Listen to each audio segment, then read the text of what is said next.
Bem-vindo a mais um 105 por 68, comentário e análise na BTV às terças-feiras à noite. Abrimos com uma melodia dos de Olinda e uma melodia a referir que tem de acontecer.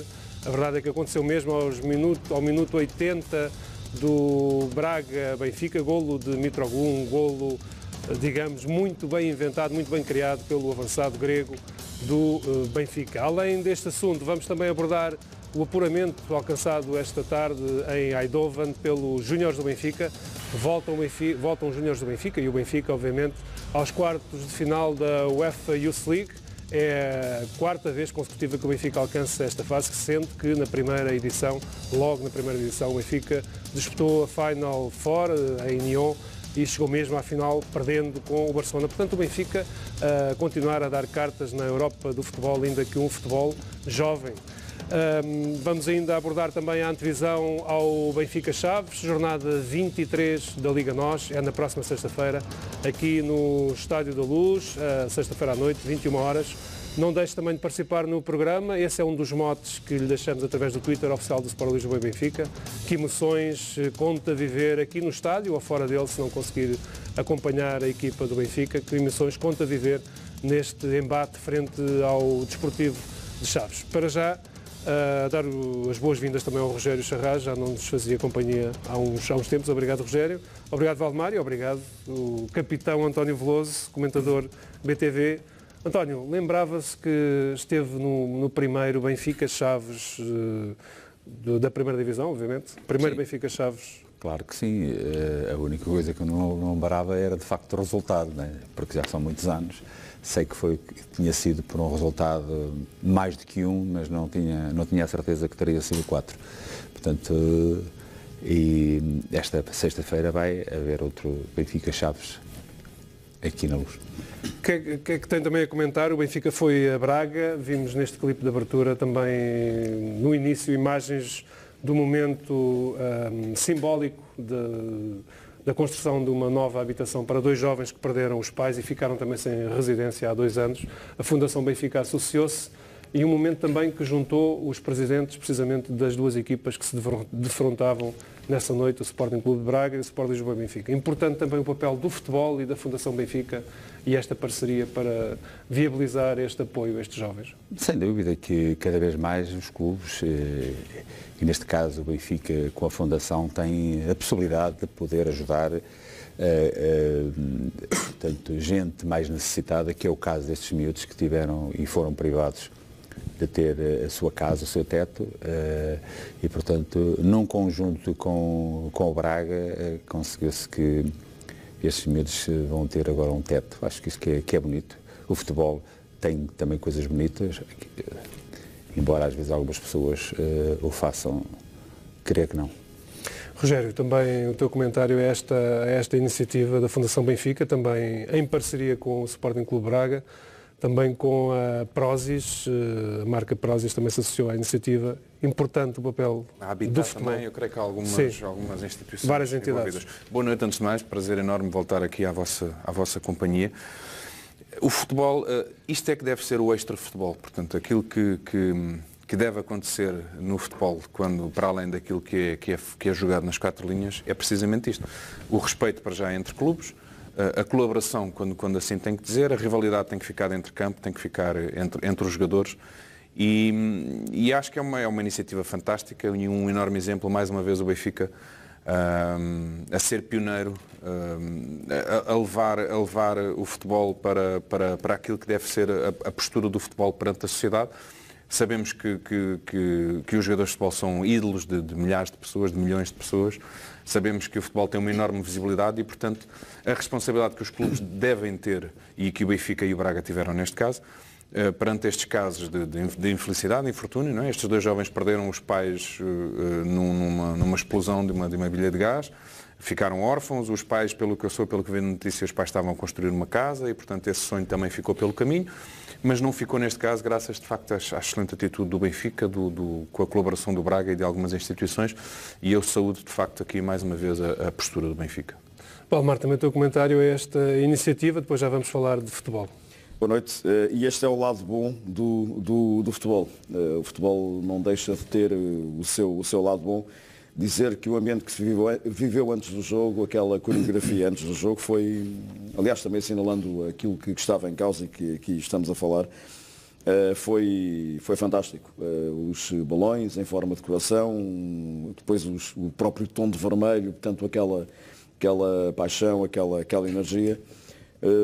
Vida difícil destes miúdos, muito complicado perder os pais, mas aqui o Benfica ser locomotiva desta iniciativa e deixar claramente que o futebol também podia ter, claro, a competição e estas rivalidades nunca deixarão de existir, mas rivalidade lá dentro, o jogo lá dentro, competição lá dentro e o futebol tem esta fase fortíssima, este vulcão, digamos assim, de entreajuda e neste caso destes miúdos que bem precisam. E mais uma vez o Benfica a ficar muito bem na fotografia, digamos assim, porque de facto a Fundação Benfica dedica-se a estes casos, a estas situações, e é mais uma situação para ter orgulho da instituição. E dos jovens homenageados e que estão a ser apoiados pela Fundação Benfica e por outros parceiros também nesta iniciativa, para os jovens que alcançaram novamente sucesso na Europa, na UEFA Youth League. Estamos a falar da equipa de júniores do Sport Lisboa e Benfica, vitória 5-4 nos penaltis esta tarde. Valdemar, também o teu comentário a esta vitória. Um jogo muito equilibrado, muito intenso. O Benfica novamente a ter a sorte nos penaltis, também é importante ter sorte nestes momentos. Sorte e qualidade. Nervosaço porque são dois jogos em que o Benfica consegue a qualificação nas grandes penalidades.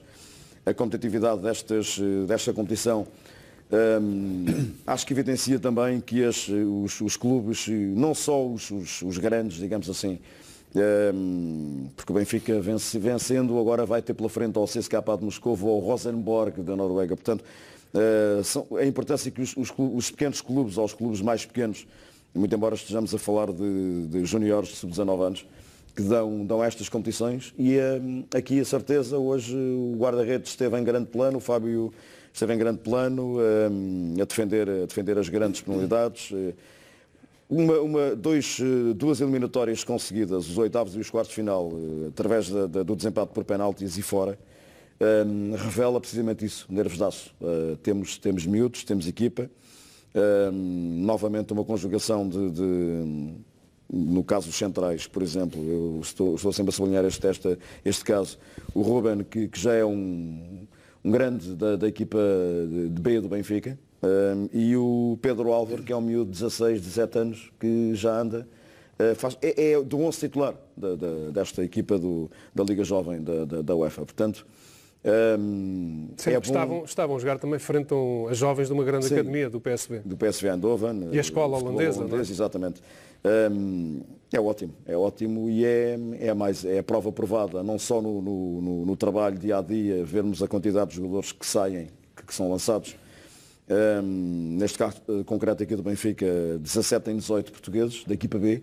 Portanto, podemos acompanhar de onde eles vêm. Portanto, esta Youth League, esta Liga Jovem, falemos à portuguesa, eu gosto mais, esta Liga Jovem da UEFA, provar mais uma vez a qualidade da Caixa Futebol Campos e do que se faz, da formação e a qualidade dos jogadores, porque quem os vê jogar já não é surpresa. Quem vê jogar, inclusive é este Pedro Álvaro, que é um miúdo ainda de 16 anos, a maneira como ele joga, acho que, lá está, é tal situação. O queimar etapas começa a ser tão comum nos jogadores que saem da formação do Benfica. Qualquer dia, eu não sei quando é que teremos miúdos de 15 anos a jogar a este nível. Portanto, sucessivamente a queimar etapas, o Renato com 18 anos a atingir o nível que atingiu, a categoria da equipa B do Benfica com jogadores jovens, enfim, já é o certificado de garantia, digamos assim. António, 4 vezes seguidas a equipa de júniores nos quartos de final desta competição europeia de júniores representa que não há coincidências, concordam? Não, sem dúvida, aliás, isso... Sempre na primeira fomos à Final Four. Exato, já tínhamos falado a posterior numa situação destas. e dar os parabéns à Academia do Benfica, porque tem feito um bom trabalho e, no fundo, estas competições ajudam que os miúdos cresçam e que apareçam cedo na equipa principal, como o caso do Renato Sanches, não é? E o Nelson Semedo já é um bocadinho mais velho, mas pronto, tem outros jogadores que também estão aí à porta, portanto, o seu estágio é exatamente isto, fazer crescer os jogadores. Estas competições faz com que eles cresçam mais rápido e apareçam até com mais facilidade na equipa principal, que é esse o objetivo que o Benfica tem na Caixa Futebol Campos. Não sei se tiveste a oportunidade de ver o jogo, Rogério. Não tive a oportunidade de ver, infelizmente, mas este facto, a formação, a aposta na formação, de facto, é isto. Não é? Não se trata só de lançar 2 ou 3 miúdos por ano na equipa principal. Esse é só a ponta final de todo um trabalho que é feito nos vários escalões. O Valdemar ainda agora focou, não é? A equipa B do Benfica, neste momento, tem 18 jogadores, 17 são formados no Benfica. E alguns jogaram hoje também. Ainda, creio que a semana passada, ou há 15 dias, houve uma convocatória para uma seleção jovem, sub-17, creio eu. O Benfica tinha 10 jogadores, o Sporting tinha 13 e o Porto tinha 2. Portanto, são muitos os indícios de que este trabalho e esta aposta da formação não é só um chavão de eleições, não foi só uma coisa bonita que Luís Filipe Vieira lhe deu na cabeça certo dia. É uma aposta que foi feita há 10 anos atrás, é um trabalho que tem sido feito há 10 anos atrás. Ainda hoje nós vimos, não é, o Mónaco a jogar com o Bernardo Silva, com mais um produto da formação do Benfica num alto jogo da Liga dos Campeões. O Gonçalo Guedes já está no Paris Saint-Germain, o Renato Sanches já está no Bayern Munique, o Nelson Semedo, o Lindelof, o Ederson estão no Benfica a jogar também os oitavos de final da Liga dos Campeões. E o Cancelo também está. O João Cancelo está no Valência, enfim, já começam a ser tantos os exemplos que André Gomes, Helder Costa, Ivan Cavaleiro. Portanto, já não há como contrariar esta evidência de que, efetivamente, o Benfica é neste momento a equipa que melhor trabalha nos escalões de formação e que isto foi um trabalho feito essencialmente nos últimos 10 anos, uma grande aposta que começa a dar os seus frutos, que começam a ser regulares e muito visíveis. António, há pouco falávamos do primeiro Benfica Chaves, no momento também de irmos ao Twitter, porque temos aqui a colaboração muito útil do João Tomás, que é também comentador BTV e que está aqui a colaborar ativamente, e vamos aqui passar também em revista alguns dos tweets que o João está a fazer no Twitter do Benfica. Refere o João Tomás, por exemplo, que o primeiro jogo com o Chaves foi em 76-77, para a Taça de Portugal, na Luz, o Benfica ganha 1-0, golo de Zé Luís. Depois confirma-se, António, o tal 4-0, o primeiro jogo para o campeonato, 4-0 em 85-86, com António Veloso a lateral direito e, creio eu, Álvaro a lateral esquerdo, Bento na baliza, Samuel e Oliveira, talvez centrais. A vitória 4-0, hat-trick do Rui Águas, do Maniche, aqui o detalhe também do João Tomás, ainda mais detalhes estatísticos, made by João Tomás. Benfica Chaves no Campeonato Nacional, 12 jogos, 10 vitórias, 2 empates, um diferencial de 34 golos marcados, 6 sofridos, portanto aqui uma vantagem forte por parte do Benfica. Já agora passar também em revista já alguns dos tweets deixados. Temos o Sérgio Fortes, por exemplo, a dizer que os outros já batiam palmas, mas nós temos o Deus grego, quanta mais raiva tem de nós, mais garra nos dão. Isto uma referência ao jogo em Braga. Também uma cara e um rosto conhecido que já esteve na BTV, o Nilo Trazel, ex-presidente da Associação Chapecoense, também adepto do Benfica, radicado em Portugal já há longos anos e que deixou aqui também um tweet dedicado a vocês, ao painel desta noite, diz ele: grande equipa nessa bancada, categoria, qualidade, racionalidade, sem bairrismo, qualificando o debate e a confiança também deixa aqui Nilo Trazel, vamos bater os Chaves. E é uma oportunidade boa, António, para voltarmos ao assunto do jogo da próxima jornada, a 23ª jornada, sexta-feira à noite, Benfica Chaves. Há aqui uma forte tendência, a estatística demonstra, para o domínio do Benfica, 10 vitórias em 12 jogos, nunca perdeu em casa o Benfica. Como é que acha que vai ser o filme este ano? Eu espero que continue assim, que não aconteça nada de contrário. Naturalmente, sabendo de que o adversário tem feito um campeonato extraordinário, digamos assim, tem criado dificuldades a muitas equipas e ganha muitos jogos também. Não vai ser um jogo fácil, naturalmente, como não tem sido nenhum até o momento. Eu penso que, de ano após ano, as equipas são melhores, são mais bem trabalhadas, porque os treinadores também se atualizaram muito bem também. Há uma qualidade já nos técnicos portugueses. E, portanto, isso faz com que as equipas também melhorem. Eu acho que até isso é muito bom até para o futebol, em vez de, que acontecia há uns anos atrás, que as equipas ficavam todas retidas no seu meio campo, que entrasse o primeiro gol era sempre muito difícil.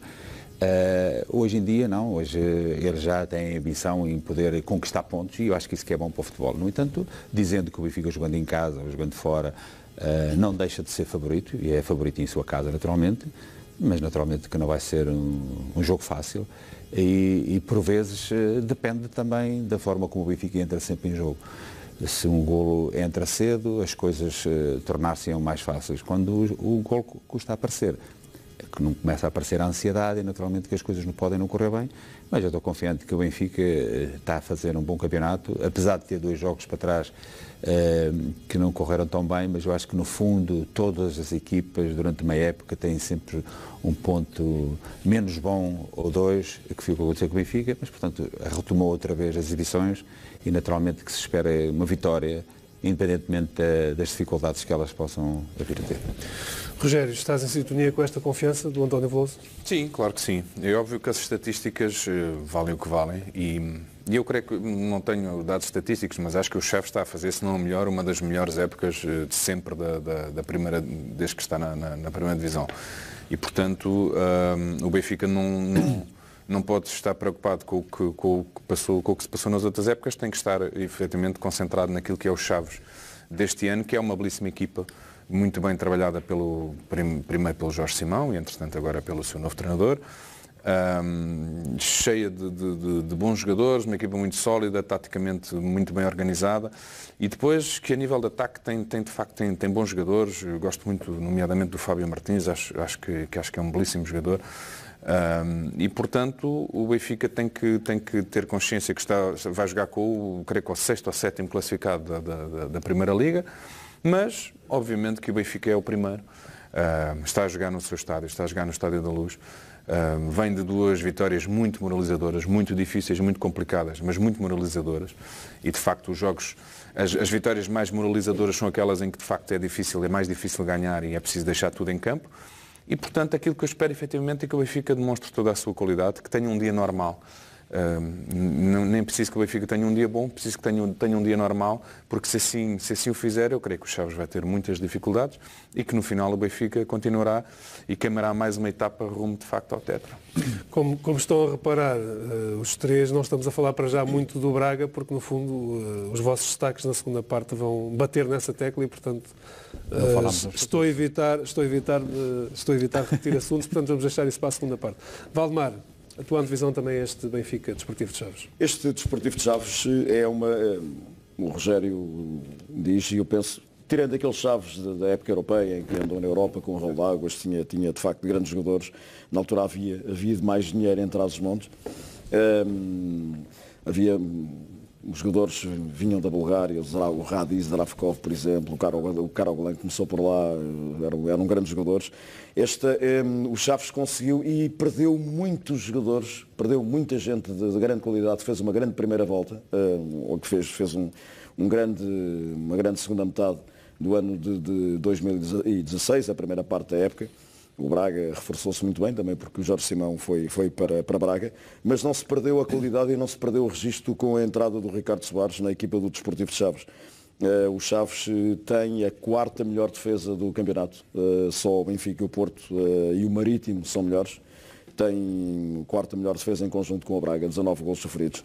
Já garantiu a manutenção. Portanto, é uma época brilhante, é sem sombra de dúvidas uma das melhores épocas. Se juntarmos a Taça Portugal, é a melhor, pode ser considerado como, de facto, entrar ali no top 2, digamos assim, da melhor época da história deste emblema que é particularmente apreciado de Trás-os-Montes. Porque no dia 1 tem mais um episódio grande da sua história, que é a primeira meia-final da Taça Portugal.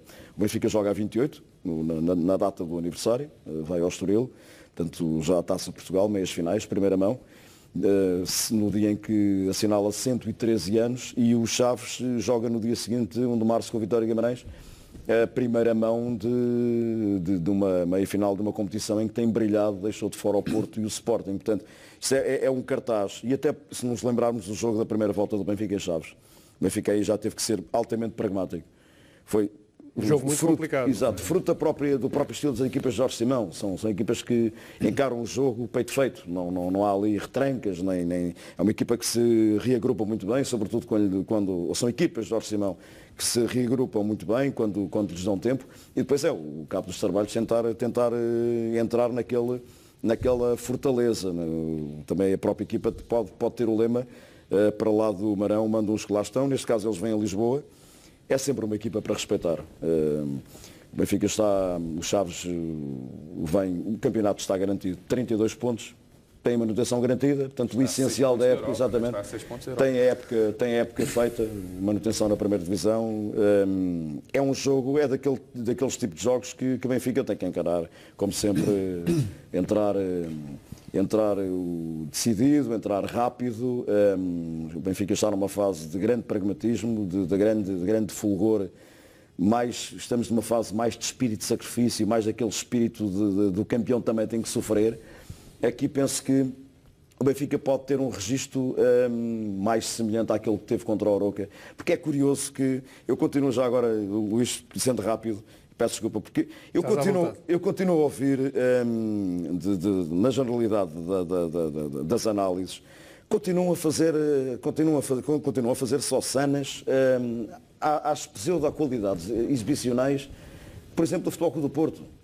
E eu ouvi recentemente que o Benfica está numa fase mais pragmática. É verdade, está numa fase mais pragmática, mais objetiva, porque isso foi também notório.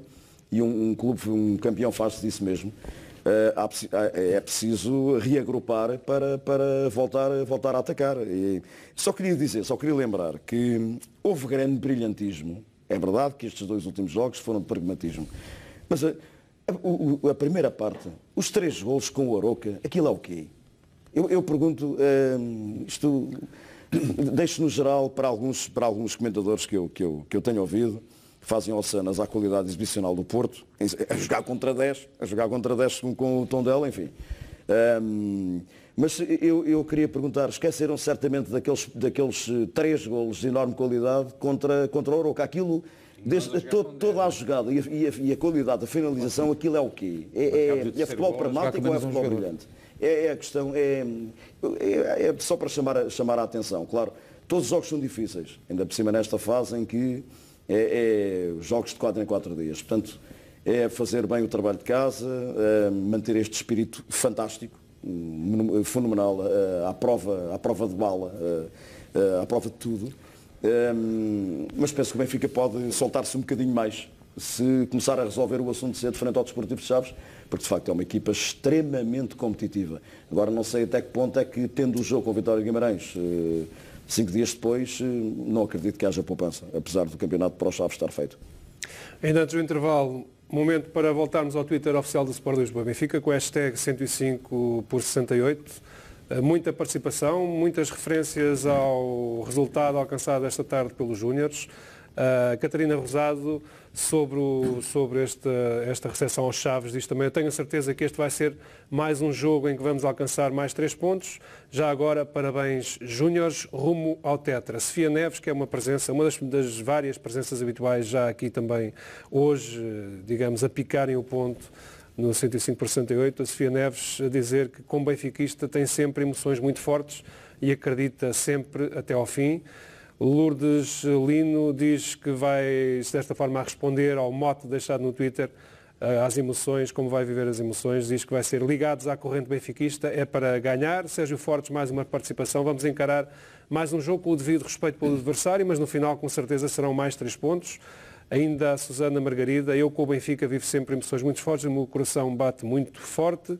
O Turim, SLB, jogo difícil contra os Chaves, mas espera a vitória no final, rumo ao Tetra. O Porto, que diz parabéns aos Júniores que passaram aos quartos de final na UEFA Youth League, obviamente, é essa a referência, e também aqui uma partilha de uma fotografia que está a correr as redes sociais, o plantel, esta equipa que esteve esta tarde em Eindhoven e que alcançou a passagem aos quartos de final da UEFA Youth League, no balneário, em jeito de homenagem aos adeptos aqui com a marca mais afeta a uma claque do Sport Lisboa Benfica, um grupo de adeptos do Sport Lisboa Benfica, mas a verdade é que a presença dos adeptos faz-se sentir em todos os terrenos e mais uma vez, esta tarde, assim foi em Eindhoven. Durante todo o jogo, quem pôde assistir pela televisão foi ouvindo o forte apoio das vozes benfiquistas que nunca abandonaram os júniores e o resultado final também, de certa forma, homenagear a nação benfiquista, 5-4 nas grandes modalidades. Vamos para um breve intervalo, voltamos já de seguida com mais 105 por 68.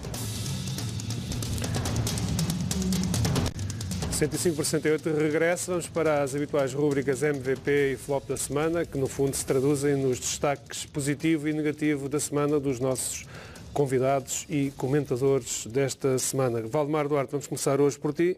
O teu MVP, o teu destaque positivo, temos aqui 3 pontos de determinação. Sim, determinação enorme e lá está, como já disse há pouco, os campeões não se fazem só de brilhantismo, os campeões fazem-se também de espírito de sacrifício. Aliás, em tudo na vida tem que haver talento, tem que haver inspiração e tem que haver transpiração.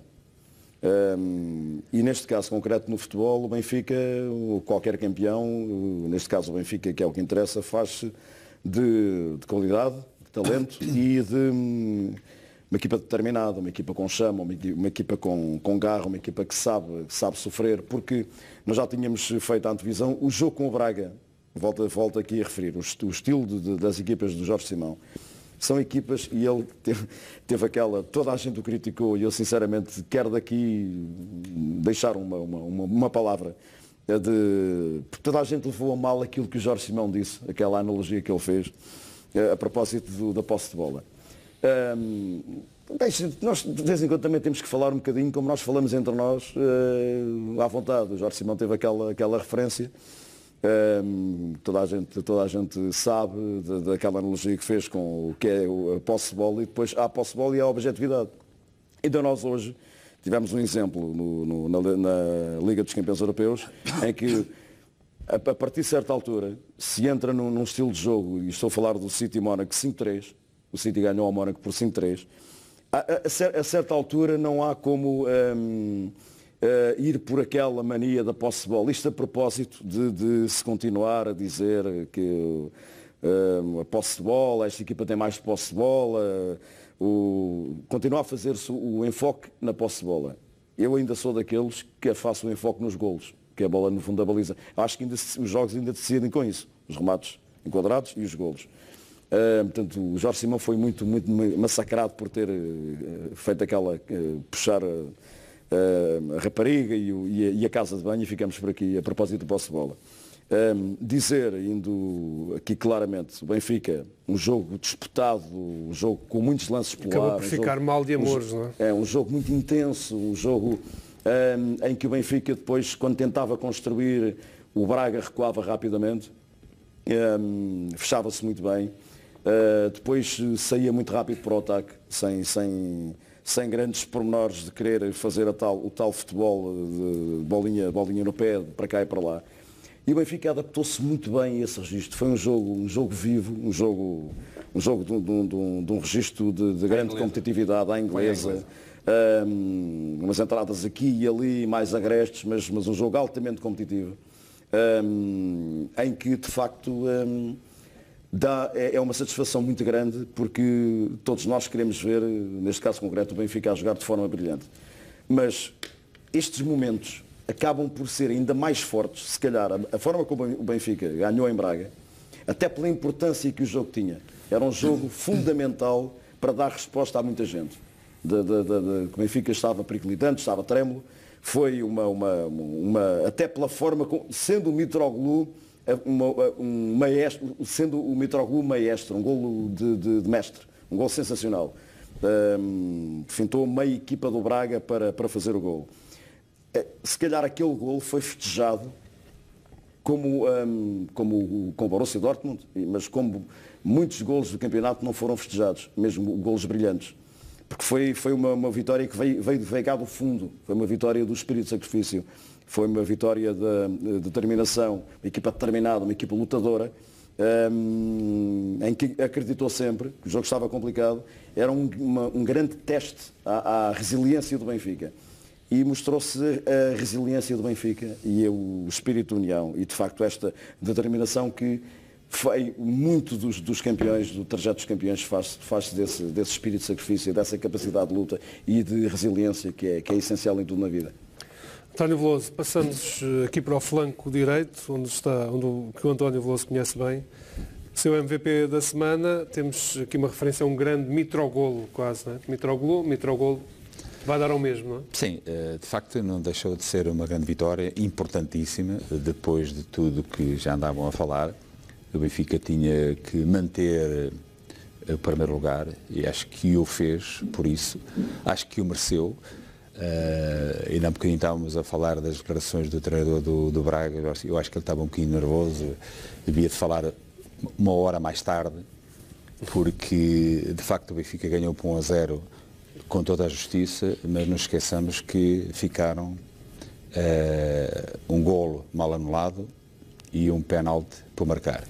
Portanto, foi um jogo equilibrado, um jogo mesmo de campeonato, com duas grandes equipas a querer ganhar, e o Benfica acabou merecidamente ganhar com um grande golo e arte de Mitroglou, que no meio de dois jogadores conseguiu desenvencilhar-se deles e depois finalizar com êxito. E depois os jogadores festejaram de uma forma exuberante, porque de facto estava em causa a liderança, e a Benfica pode não ter feito um jogo da sua vida, mas jogou o que bastou para ganhar o jogo.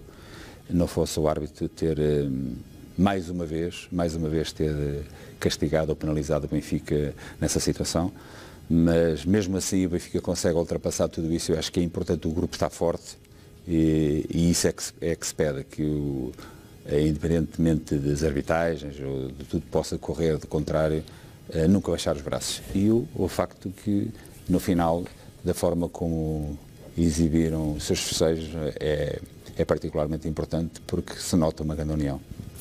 MVP da semana para o Rogério Charras. Rogério, temos aqui Nelson Semedo. Sim. Quiseste evitar, digamos, o lugar comum Mitroglou. Não quis evitar. Eu calculava que, obviamente, que um dos colegas de painel chamasse o Mitroglou para MVP com toda a justiça. Era previsível. Quem faz um gol daqueles merece, é óbvio, ser o destaque. Ainda por cima, numa semana em que foi duplamente decisiva. No entanto, e as análises do futebol normalmente têm tendência para glorificar quem marca golos, quem faz assistências, quem faz grandes defesas, etc.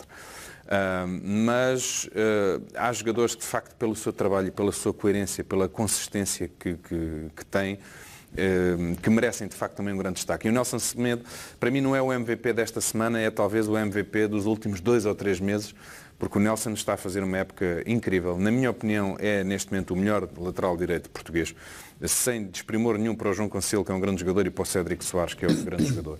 Mas acho que o Nelson neste momento é um lateral muito completo. Ataca e defende com uma enorme... Faz o corredor, o jogo inteiro.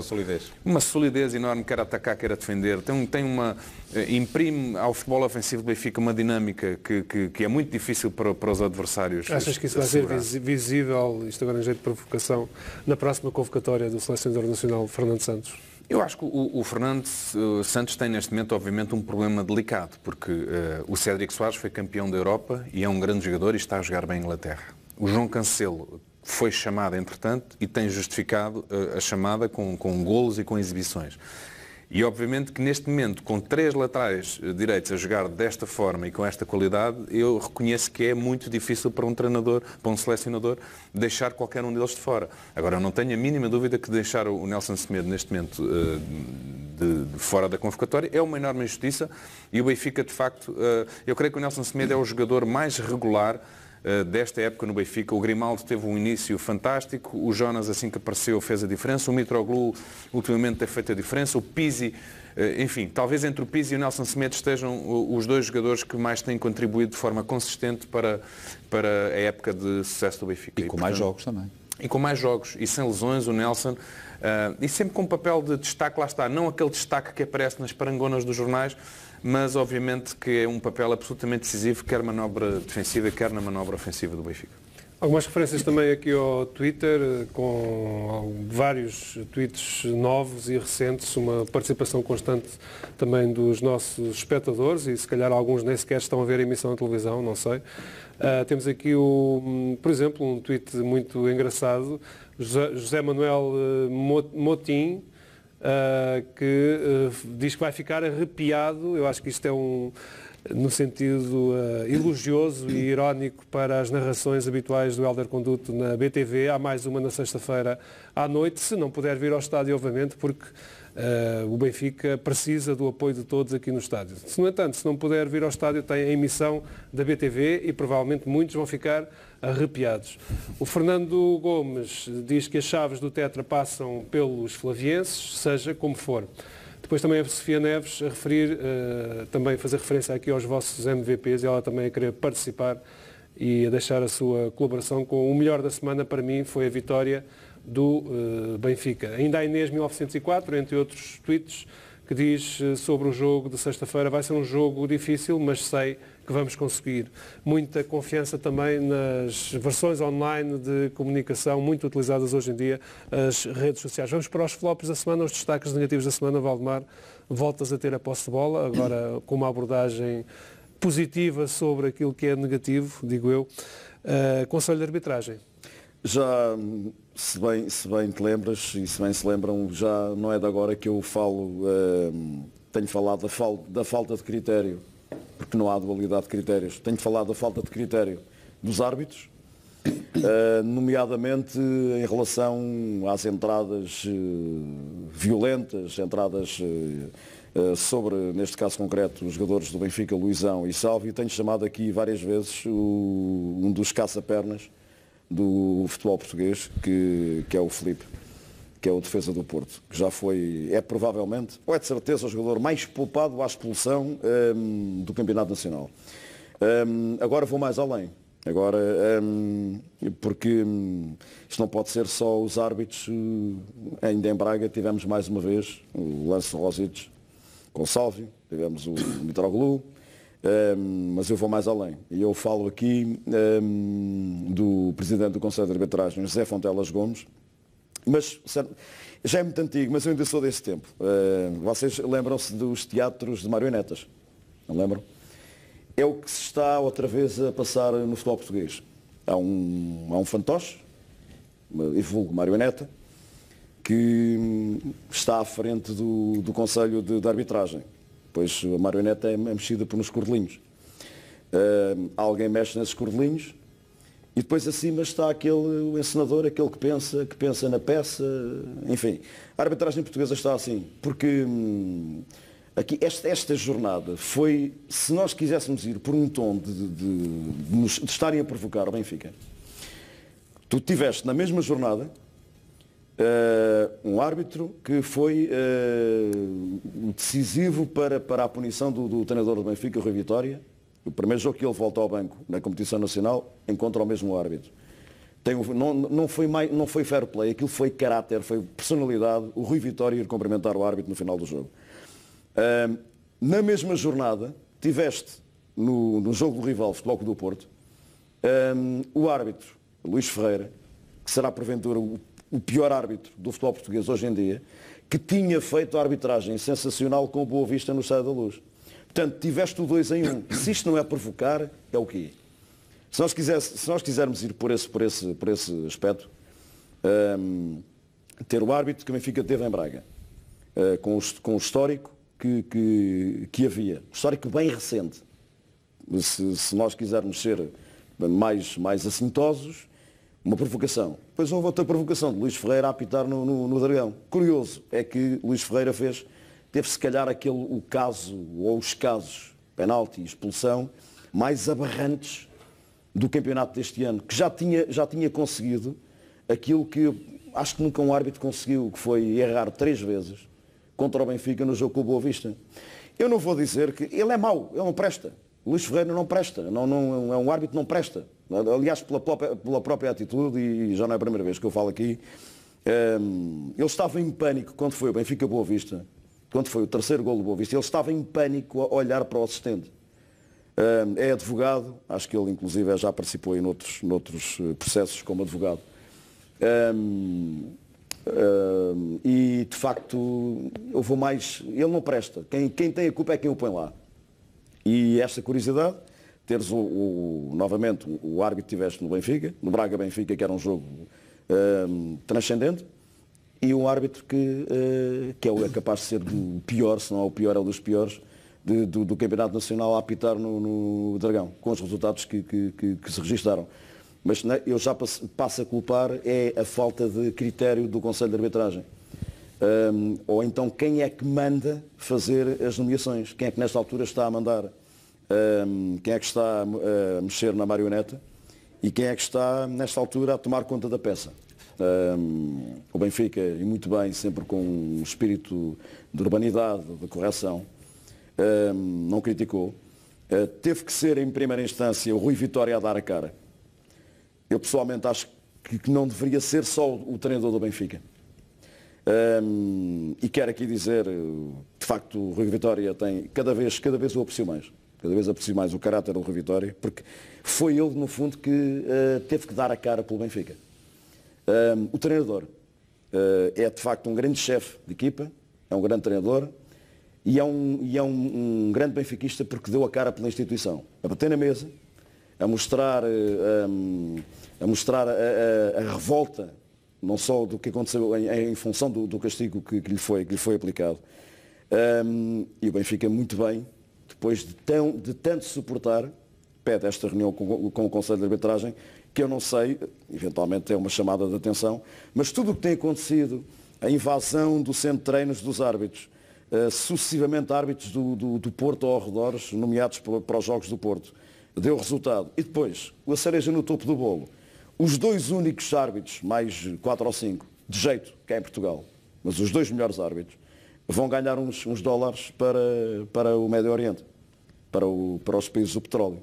Jorge Sousa e Artur Soares Dias são dispensados para irem apitar para as Arábias quando o futebol português precisa deles, porque precisa de qualidade. Era isso que eu ia perguntar. São árbitros de qualidade. Como é que a arbitragem portuguesa pode recuperar estabilidade e tranquilidade? Assim não pode, não pode. Com outro tipo de decisões, é com maior estabilidade também e maior proteção aos agentes que fazem vida na arbitragem, porque houve esse incidente recente e que provavelmente causou alguma instabilidade, não é? Eu admito que sim, quer dizer, um árbitro de futebol receber eventualmente ameaças de sei onde é que está a tua família, sei onde é que estudam os teus filhos, sei tudo e mais alguma coisa. Se não tiver proteção, digamos que mexe, não é? Pode mexer com uma pessoa. Para quem anda à chuva molha-se. E isto é a velha máxima. Quem anda à chuva molha-se e arriscam-se. Mas os árbitros hoje em dia são profissionais. Eles não andaram a requerer a profissionalização durante tanto tempo. Que isso o árbitro ser profissional ia fazer deles grandes árbitros. Acho que não. Acho que está cada vez pior. E acho que está cada vez pior porque os árbitros não têm personalidade. Não têm... Estes árbitros não prestam. Isto, infelizmente, chegou a um ponto em que eu, assim, e depois os árbitros têm sido nomeados para o Benfica. Manuel Oliveira, Vasco Santos, o Jogo da Madeira. São árbitros que não têm categoria. E lá está, é aquela a questão, por exemplo, as marionetas, o teatro de marionetas continua a ser muito típico também da Sicília. Se nós formos ver, é particularmente apreciado. E toda aquela forma, tudo aquilo que tem sido feito e com o deixar andar das instituições que deveriam aplicar a justiça em Portugal, acho que isto é mau demais para ser verdade. No fundo, mas também não me surpreende. Voltando ao foco, parafraseando o Rui Vitória, mas também eu sempre gostei de utilizar essa palavra foco. De facto, estas nomeações têm sido provocatórias. Esta jornada atingiu o cúmulo dos cúmulos, aquela expulsão verdadeiramente ridícula, quando na mesma equipa, na equipa do Porto, temos um jogador que tem o mesmo número de cartões amarelos do Pizzi. Isto, comparar o Filipe com o Pizzi, é uma coisa absolutamente... é uma aberração. É uma aberração. Isto é ridículo. É uma aberração. Portanto, eu quero acreditar que isto agora vai voltar a estabilizar. E só mais uma questão de Portugal não poder dispensar a arbitragem ainda mais. Eu compreendo que estamos numa fase de renovação, uma fase de renovação da arbitragem, mas só queria aqui dizer que o árbitro que apitou o Benfica em Braga chegou à primeira categoria há 2 anos e já é de internacional há 1 ano. Eu pergunto, aqui há uns anos, em que aqui depois também podemos entrar por outra questão. A Associação de Lisboa anda a fazer o quê? No que toca... hoje em dia nós temos um magote, entre aspas, árbitros do Porto, da Associação do Porto. A Associação de Futebol de Lisboa anda a fazer o quê? Anda a trabalhar em quê? Não anda a trabalhar em relação à arbitragem? Não há preocupação também de se equilibrar? Vocês lembram certamente da qualidade que havia de árbitros em Lisboa. Isto para não falar, por exemplo, da Associação de Santarém também, que sempre teve árbitros internacionais, desapareceu. As associações fazem o que hoje em dia? Não fazem nada. Têm que participar nesta questão dos árbitros. Mas o que eu digo aqui é que... Elas também uma reflexão maior dentro da própria arbitragem. Claro. É que nós temos tudo que são árbitros profissionais, não fazem mais nada, até podem ir lá fora ganhar, têm direito à vida, ganhar os petrodólares, digamos assim. Mas, por exemplo, o Mark Clattenburg, que é o melhor árbitro inglês, teve a dignidade de, com 41 anos, deixar de ser árbitro da Premier League, porque tinha uma proposta da Arábia Saudita para esfiar os árbitros e para arbitrar alguns jogos. É verdade que ele foi contratado por $500 mil por ano, mas teve essa dignidade. Deixou claramente a Premier League para ir para a Arábia Saudita. Não foi lá fazer uma comissão de serviço. De facto, acho que esta reunião do Conselho de Arbitragem que o Benfica pediu vai ajudar a clarificar algumas coisas e temos que estar atentos em relação àquilo que o Benfica diz que tem e tem todas as razões para apresentar todas estas pressões que estão a ser feitas em relação à arbitragem, diria, à moda antiga, anos 70, anos 80 e um bocadinho dos anos 90. E vamos aguardar também por desenvolvimentos nessa matéria. Flop da semana para o António Veloso. António, temos nem a propósito aqui um tweet da Sofia Neves que está em sintonia consigo. O pior da semana foi o que fizeram aos benfiquistas antes do jogo em Braga e refere ela também e o que alguns comentadores disseram do Rui, creio que Rui Vitória. António, confrontos em Braga. Sim, sem dúvida. É triste. Eu lembro-me dos 15 anos que joguei no Benfica e que todas as vezes que fui a Braga nunca houve qualquer tipo de problema entre os adeptos. Já depois disso, de eu deixar de jogar, também não. E é estranho que de um momento para o outro, e apesar do Benfica estar à frente num jogo importante como este, que apareçam esta situação. O futebol não precisa disto. Acho que isto é vergonhoso. As pessoas que cometem este tipo de coisas deviam ser presas. Também dizer que a polícia devia, num jogo com esta dimensão, não é, com o estádio cheio, precaver também essas situações. Porque quero não acreditar que fossem adeptos do Braga, não é? Portanto, eu acho que... Deixe-me só compor, António, desculpe interromper, que inclusivamente dias antes do jogo havia mensagens a circularem quer nas redes sociais, quer por outras vias de comunicação, de adeptos, não vamos aqui especular, mas adeptos que alguns não seriam do Braga, a combinarem para fazer uma recepção dura à equipa do Benfica em Braga. Isto é futebol, António? Não, Você claro que é um homem do futebol. Isso é uma vergonha. Eu acho que as pessoas que estão envolvidas nisso ou que estiveram deviam-se olhar ao espelho e dizer assim, o que é que eu fui fazer? Deviam ter vergonha de olhar na sua própria cara. Porque o futebol não precisa disso. Se os estádios querem os estádios cheios, onde participam os adeptos de ambas as equipas, onde levam miúdos, e aquilo que a gente viu no jogo, antes do jogo do Braga, é de facto de lamentar e é de ter medo. Além dos carros que partiram os vidros, crianças que foram feridas, portanto eu acho que isso que é de lamentar e é de condenar e acho que deviam ter uma mão pesada para essas pessoas. Flop da semana para o Rogério Charras. Rogério, tens aqui uma tirada bastante criativa que certamente vais nos explicar. Nuno essa raiva. Não tem a ver com essa de Queiroz, pois não? Não vou. Antes de mais, e porque eu não queria terminar o programa, deixa-me mandar daqui um abraço ao Carlos Cunha, nosso comum amigo e também colaborador deste espaço. E partilhamos todos já agora esse abraço. Já agora teve uma cirurgia. Fala ali para a câmara. Foi arranjar o chassi. Muito provavelmente ele está em casa a ver. Exatamente. Portanto, fala para a câmara. Para ele, eu sei que ele está bom. Acho que não vai chegar antes, não vai recuperar a tempo como o Jonas, mas se calhar antes do Grimaldo, se calhar ainda volta. Bom. Nuno essa raiva é a forma carinhosa como eu vou chamar o diretor de comunicação do Sporting.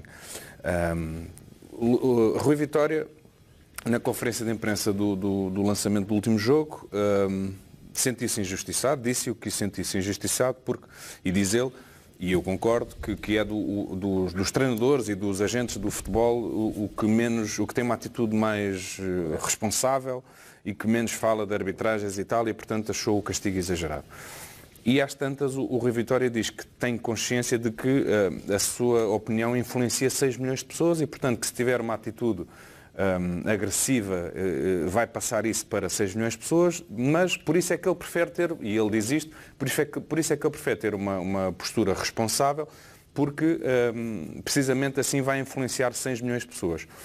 E o diretor de comunicação do Sporting conseguiu encontrar nestas palavras, nesta atitude, uma ameaça. Que, segundo ele diz, que é um discurso de um treinador que parece estar eivado de raiva, que pode ser interpretado como de alguém que não hesita em ameaçar com um pretenso exército mitológico que só existe nas fábulas de La Fontaine. Sim. E este é o discurso de um treinador que pode ser entendido como de alguém que parece seguir uma linha de intimidação e de condicionamento dos agentes do futebol. Ora bem, a mim parece-me que estas declarações deste senhor Nuno essa raiva, nem numa fábula de La Fontaine isto já existe, porque isto já começa a ser tão difícil de adjetivar até. Em primeiro lugar, mais uma vez, o diretor de comunicação vem falar do Benfica, de uma conferência de imprensa que nada tinha a ver com o Sporting. O Benfica não ia jogar com o Sporting, o Rui Vitória não se referiu ao Sporting, portanto não havia ali nada naquela conferência de imprensa em que se falasse de Sporting. Portanto, eu não percebo o porquê que o diretor de comunicação do Sporting tem que vir falar do Benfica. E esse é o ponto número 1. E depois, é assim, alguém que consegue ver nestas palavras... e depois há outro fator curioso, que é, quem está à frente da classificação do Sporting neste momento é o Porto, não é o Benfica. Quem está mais à frente do Sporting... O primeiro clube que o Sporting tem que alcançar é o Porto, antes de poder alcançar o Benfica. Mas há os unidos anti-Benfica também. Quem tem tido lances duvidosos de arbitragem nas últimas 3, 4, 5 semanas não é o Benfica, é o Porto. E, no entanto, o diretor de comunicação do Sporting vem mais uma vez falar do Benfica e sobre o Porto não se passa nada, não há uma única palavra, não há rigorosamente nada sobre o Filipe, sobre nada, não se passa nada. Pelo visto não é um competidor direto, não é? Não é, exatamente. Bom, eu percebo que dado o campeonato que o Sporting está a fazer, neste momento a única competição que o Sporting pode entrar é aquele campeonato habitual de querer ganhar ao Benfica daqui a 3 ou 4 semanas. Não é? Provavelmente, se calhar, será isso. O Sporting já se mentalizou que o único campeonato que tem neste momento é o campeonato de ganhar o jogo da segunda circular que ainda falta. Mas o mais grave que isto tudo, isto seria até cómico, isto a mim parece uma rábula, agarrar neste discurso do Rui Vitória e na postura que o Rui Vitória tem e querer fazer disto uma ameaça, uma intimidação, a mim faz-me lembrar os sketches dos gatos fedorentos, sinceramente, de tão ridículo que existe. Mas o que é facto é que não tem piada, e não tem piada porque quem acompanha de perto as redes sociais e quem tem de alguma forma contacto direto com adeptos do Sporting percebe que este tipo de linguagem, este tipo de incitamento ao ódio, à raiva, ao anti-benfiquismo, está a pegar. E cada vez mais eu vejo adeptos do Sporting com uma atitude... Eu recebi há semanas uma mensagem de um amigo meu que eu achava que era alguém minimamente sensato, com uma linguagem que era de ódio, era difícil, que eu tenho dificuldade em entender. E, portanto, aquilo que e falávamos há pouco, de facto, nas marionetas, enfim, e falámos também em confrontos, é preciso entender e o discurso do Rui Vitória é precisamente sobre isto. Os dirigentes do futebol, os agentes do futebol, têm que entender, de uma vez por todas, que cada palavra que têm influencia. No caso do Benfica são 6 milhões, no caso do Sporting são 3 ou 4 milhões. É indiferente quantos são. O que é facto é que aquilo que esta gente Seja diz, quantos forem, tudo que é de tem que mau ser responsável. é influenciado. As pessoas que estão em casa e que adoram os seus clubes e que vibram com isto tudo e que estão frustrados, obviamente, pelos resultados não serem os melhores, e digo isto sem qualquer provocação, obviamente que quando ouvem estas coisas, a sua cabeça é voltada para uma determinada atitude. E, portanto, nós estamos aqui, e os dirigentes do Sporting estão aqui a cozinhar um caldeirão que mais cedo ou mais tarde vai entornar e vai provocar desacatos graves neste país. E, no entanto, é assim que estamos. E portanto, este senhor realmente demonstra muita falta de nível e muita raiva. Talvez seja devido ao nome dele. É ele que está a contribuir para isso tudo. Obrigado, Rogério Charraz, António Veloso, Valdemar Duarte. Comentário e análise no 105 por 68 desta noite. Sexta-feira, não se esqueça, marque na agenda 21 horas, Estádio da Luz, Benfica Desportivo de Chaves. A equipa do Sporting Benfica precisa do seu apoio. Se for adepto dos Chaves também é bem-vindo e certamente conseguirá arranjar bilhete para a zona da equipa visitante. Se não conseguir vir ao estádio, veja na BTV. O 105 por 68 regressa na próxima semana, excepcionalmente na segunda-feira à noite. Vamos antever a deslocação ao Estoril para a Taça de Portugal, segunda-feira à noite. Depois, terça-feira, dia de aniversário do Benfica, há jogo no Estoril. Portanto, até segunda-feira.